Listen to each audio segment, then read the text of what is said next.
the most important metric that we track for our marketing customers is not the cost per lead, it's the customer acquisition cost. So how do you calculate the cost of customer acquisition? On e-com, it's really easy. E-commerce, we can sort of pull that metric easily out of Shopify. But for your lead generation, the way we do this is we look at your cost per lead, we look at your close rate, we do the math.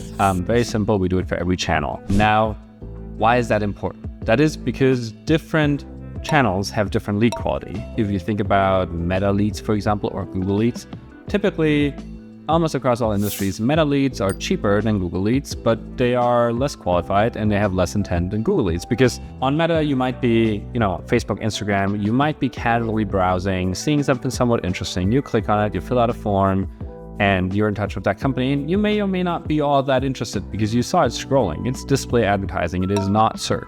On search, you're actively looking for the thing that you're offering, and so there's pretty high intent because why would I be looking for something that I don't really need? That doesn't make a lot of sense. What usually happens is that in Google, your cost per lead is higher, but your close rate is higher too. On Meta, your cost per lead is lower and your close rate is too. And so that math might be working out, depending on your close rate and the cost per lead difference, that Meta is more efficient in terms of cost of customer acquisition, or Google is more efficient. And we quite honestly don't know what's better until we look at your close rate for each channel.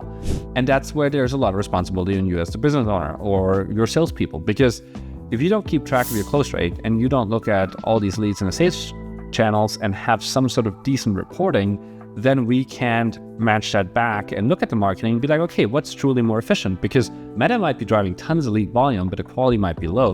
Google might be driving super high intent leads, but the cost is high, and we don't know which one is more efficient. And there's other things that also play a role in this, because you might have an excess of sales capacity. So you're like, hey, I have amazing sales guys. I know they can close even crappy leads because our sales process is amazing. These guys can close anybody. I just want the volume. I want cheap leads and I want them at scale, because even if they're not great leads, I know how to close them and we have the capacity to do so. But if you're a one-person operation or like just a small shop and you're like, I don't want to waste my time with these tire kickers, with these price shoppers, that's not what I want to do. I just want high intent leads because I want to have an easy time. I want to close 2/3 of who's calling me, and I'm willing to pay a higher price per lead.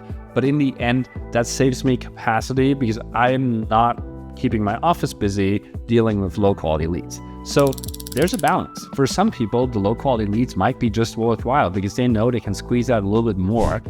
Other companies, other people might prefer to have an easy sale, to have people with high intent and just get fewer of them for the same money. And that's what we do at Freitag. We look at, hey, what kind of client are you? What do you want? What works for you? Because whatever works for you, we can help you with. But if you don't tell us, and if you don't think about these things, if you don't keep track, then it's really hard to make an informed decision because we're all just guessing, right?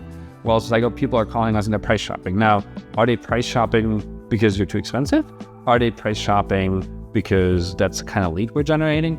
Or is there a problem with the sales process? Because I think that's another thing that's really, really difficult is a lot of home service companies spend a lot of time thinking about their marketing and they spend a lot of time thinking about their operations, but sales comes like last. And having a good sales process, having a good follow-up process, and making it easy for people to, one, be qualified, so you're not wasting too much time on them, putting together estimates and quotes when they don't follow through.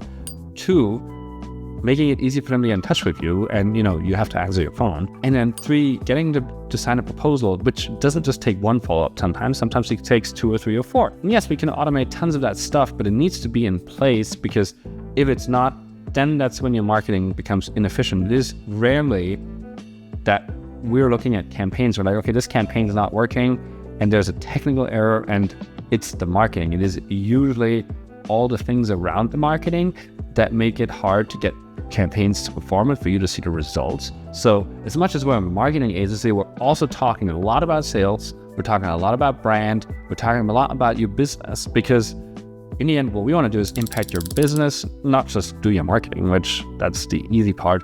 And so, for companies in New England and especially home service companies that need that granular piece for all things marketing and business and need some operational support and set up follow-up system, that kind of stuff, then that's where we're a great match.